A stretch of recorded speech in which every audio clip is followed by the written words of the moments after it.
میں یہ بتایا جاتا ہے کہ شاید 3-4 سال یہ تحریک چلی اور ہمیں ملک ملا، لیکن اگر میں یہ کہوں کہ اس ملک کی آزادی کے لیے رسول اللہ صلی اللہ علیہ وسلم کے دور سے کوششیں شروع ہوئی تو یہ بات غلط نہیں ہوگی، بلکہ ہم تو یہ مانتے ہیں کہ جس دن اس خطے لاہور میں حضور داتا گنج بخش سبز جھنڈا لے کر آج سے 1000 سال پہلے آئے، ہمارے لیے یہ پاکستان اس وقت بن گیا تھا۔ پھر یہاں پر چونکہ بہت سے مختلف مکاتب فکر کے لوگ تھے جنہوں نے قائد اعظم کی نظریات کو، ان کے اس نعرے کو کہ مسلمانوں کے لیے ایک الگ ریاست کی ضرورت ہے، اس پر تنقید کی، اور وہ تنقید اس حد تک آئی کہ ان کی کلم کلا انہوں نے مخالفت کی۔ اور پھر الحمدللہ ہمارے مشائخ اہل سنت جن میں پیر آف مانکی شریف، پیر آف علی پور شریف، سیال شریف، چورا شریف، موڑا شریف، یہ وہ آستانے تھے جنہوں نے قائد اعظم کے ساتھ، بلکہ اگر میں یہ کہوں کہ قائد اعظم سے ایک قدم بڑھ کر انہوں نے اس تحریک میں حصہ لیا۔ جب حضور علی پور شریف سے کسی نے پوچھا کہ قائد اعظم اگر اس بات سے مکر جاتے ہیں کہ ہم نے پاکستان بنانا ہے، تو انہوں نے کہا کہ اگر اب وہ پیچھے ہٹ بھی جائیں تو یہ مشائخ اور علماء اس وقت تک پیچھے نہیں ہٹیں گے جب تک یہ اس خطے میں اسلامی مملکت کی بنیاد نہ رکھتے۔ پھر جس طرح قائد اعظم کا پہلا دورہ رہا ہے، انہوں نے چونکہ پورے پاکستان میں اپنے منشور کو اور اپنے نظریے کو، بلکہ اس وقت جو سب سے مشکل ٹاسک تھا وہ یہ تھا کہ تمام برصغیر پاک و ہند کے مسلمانوں کو یک آواز اور یکجا کرنا تھا، ان کا اتحاد کرنا تھا۔ اس کے لیے مختلف دورے کیے۔ پھر ان کا ایک دورہ جو ہے وہ اس وقت کا جو صوبہ سرحد تھا اور موجودہ خیبر پختونخوا تھا، وہ لیٹ 1936 میں ان کا ایک دورہ ہوا، لیکن چونکہ وہاں پر حکومت جو ہے وہ کانگریس کی تھی، ان کی اتنی مخالفت ہوئی کہ انہوں نے اپنا دورہ مختصر کیا اور پھر وہ واپس جو ہے تشریف لائے۔ پھر وہ اسی کشمکش میں تھے کہ کس طریقے سے وہ دوبارہ، چونکہ خیبر پختونخوا اس کی جو جغرافیکل لوکیشن ہے اس کی بڑی امپورٹنس ہے، اور اگر پاکستان کے اندر خیبر پختونخوا کی شمولیت نہ ہوتی تو میرے خیال سے کہ پاکستان کا خواب کبھی نہیں مکمل ہو سکتا۔ تو اس لیے اس جگہ کی اس امپورٹنس کو مد نظر رکھتے ہوئے پھر ان کو مولانا عبدالحامد بدایونی صاحب نے، جو کہ ہندوستان کے بہت بڑے عالم تھے، انہوں نے ان سے کہا کہ آپ جائیں اور مانکی شریف میں پیر صاحب مانکی شریف سے ملیں۔ پھر پیر صاحب آف مانکی شریف کے درمیان اور قائد اعظم کے درمیان ایک بڑا طویل گفتگو ہوئی جس کے خطوط موجود ہیں، جو اس کتاب میں بھی ہے اور میں پھر آپ کو انشاءاللہ بھیج بھی دوں گا۔ تو اس میں انہوں نے پھر ان سے پوچھا کہ ٹھیک ہے، ہم مانتے ہیں کہ اس وقت مسلمانوں پر ظلم ہو رہا ہے، جبر ہو رہا ہے، لیکن اگر پاکستان بن جائے تو اس کا نظام کیا ہوگا؟ آپ خود سب احباب ڈیجیٹل میڈیا سے تعلق رکھتے ہیں، فیس بک پر ایک کمپین ہمیشہ سے جب آزادی کا موقع آتا ہے تو چلائی جاتی ہے کہ پاکستان سیکولر ہے، قائد اعظم سیکولر ہے، یہ لبرل ریاست ہے، لیکن قائد اعظم نے اس وقت یہ واضح کر دیا تھا کہ پاکستان کا نظام، پاکستان کا آئین، پاکستان کی وہ میجورٹی جو کہ مسلمانوں پر مشتمل ہوگی وہ یہ فیصلہ کرے گی، اور وہ فیصلہ کیا ہوگا؟ وہ فیصلہ یہ ہوگا کہ پاکستان میں قانون اور آئین جو ہے وہ قرآن کریم سے ہم لیں گے اور قرآن کریم ہی ہمارا نظام ہوگا۔ پھر جب وہ مانکی شریف ان کا آنا ہوا، کانگریس کو پتہ چلا، یہ ہماری تو آج کل کے نوجوانوں کی بدقسمتی ہے کہ ہم سمجھتے ہیں کہ شاید یہ پاکستان ہمیں پلیٹ میں ملا ہے، لیکن اس کے لیے تو ہمارے آباء و اجداد نے، ہمارے بزرگوں نے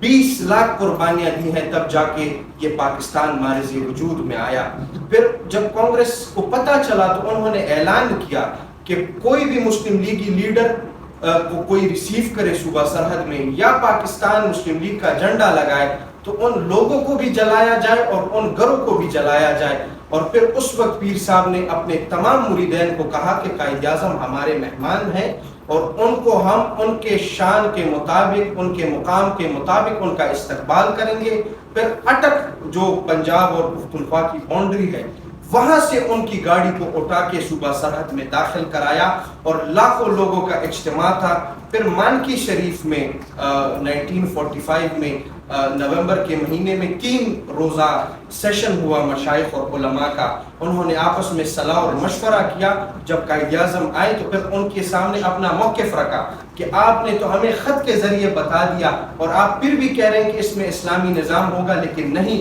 آپ ہمارے ساتھ معاہدہ کریں. وہ معاہدہ آج بھی کانسٹیٹیوئنٹ اسمبلی کی جو ہمارے نیشنل اسمبلی ہے اس کے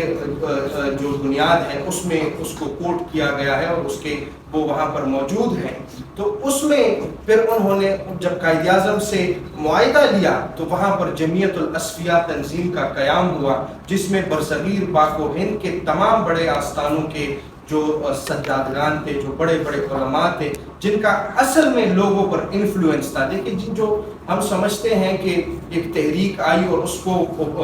لوگوں کا موقف جو ہے اس طرف بڑھا, تو یہ ایسے ایک دن کا کام نہیں ہے. اس موقف کی کامیابی میں علماء مشائخ کی صدیوں کی محنت ہے, تب جا کر جو ہے تو وہ موقف جو ہے اس کو پذیرائی ملی اور وہ موقف لوگوں نے قبول کیا. جب ممبر اور محراب سے پاکستان کے لیے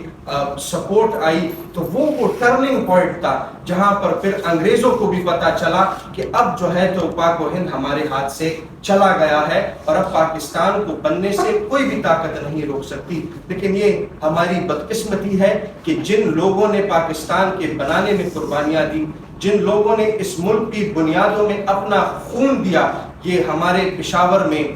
قلعہ بالا حصار کے ساتھ انگریزوں نے ایک باڑ لگائی تھی. وہاں پر انہوں نے اعلان کیا تھا کہ کوئی شخص بھی جو ہے تو اس لائن کو کراس نہیں کرے گا. ہمارے مدنی کے ایک مرید تھے, محمد علی شہید ان کا نام تھا. انہوں نے گھر سے ایک سبز چادر لی اور ایک سفید چادر لی. سبز چادر کی مناسبت انہوں نے پاکستان سے کی اور سفید چادر کی مناسبت انہوں نے اپنے کفن سے کی اور نعرے تکبیر کی صداؤں پر وہ لائن کراس کیا. اور آج بدقسمتی یہ ہے کہ ہمیں تو Charlie and the chocolate factory پڑھایا جاتا ہے, ہمیں تو انگریزوں کے وہ کہانیاں بتائی جاتی ہیں جن کا نہ ہمارے تاریخ سے, نہ ہمارے ثقافت سے, نہ ہمارے تہذیب سے کوئی کام اور سروکار ہے. ہمیں تاریخ میں محمد علی نہیں پڑھایا جاتا, ہمیں تاریخ میں پیر مانکی نہیں پڑھایا جاتا, ہمیں تاریخ میں علی پور شریف کے حضرت نہیں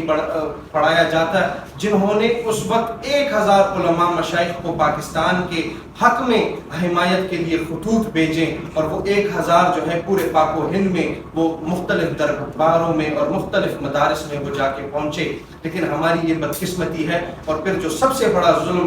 اس قوم کے ساتھ ہوا کہ آج آپ دیکھیں کہ وہ لوگ حکومتوں میں بیٹھے ہیں, وہ لوگ اس ملک کے 24 کروڑ عوام اور آبادی کے فیصلے لے رہے ہیں جن کے آباء و اجداد نے پاکستان کی بنیاد کی مخالفتیں کی, جن کے آباء و اجداد نے قائد اعظم کی مخالفت کی, جن کے آباء و اجداد نے نظریہ پاکستان کی مخالفت کی. پھر لوگ کہتے ہیں کہ ہم ترقی نہیں کرتے. ترقی ہم کیسے کریں گے کہ جب ہمارے حکمران وہ ہوں گے جو ہمارے نظریے کے وفادار نہ ہوں گے, تو وہ قوم کے وفادار کہاں سے آئیں گے؟ میں سمجھتا ہوں کہ یہ اس قوم پر فرض ہے اور چینی کہاوت ہے کہ وہ قومیں کبھی آگے نہیں بڑھتی جو قومیں اپنے محسنوں کو بھولتی ہے. تو ہمیں چاہیے کہ صرف 14 اگست پر نہیں, میں سمجھتا ہوں کہ اللہ تعالیٰ کی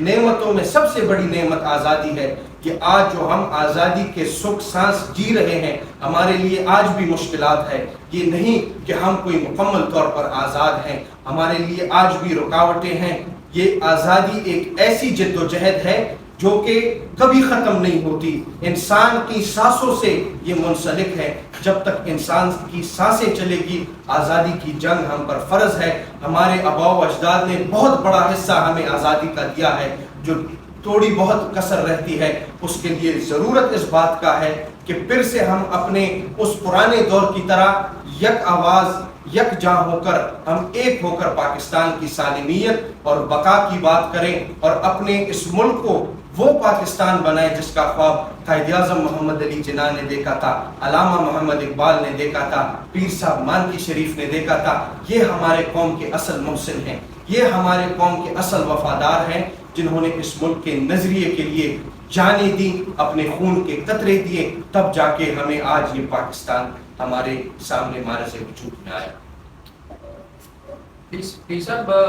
مارکی شفیع رحمانوی شریف صاحب کے ساتھ جہاد کشمیر کا ایک بہت بڑا کنٹریبیوشن کہا جاتا ہے، اس حوالے سے بھی تھوڑا سا بریف کر دیں کہ وہ جہاد کشمیر میں کس طرح سے پارٹیسپیٹ کیا تھا خیبر پختونخوا اور اسپیشلی پیر رحمانوی شریف صاحب۔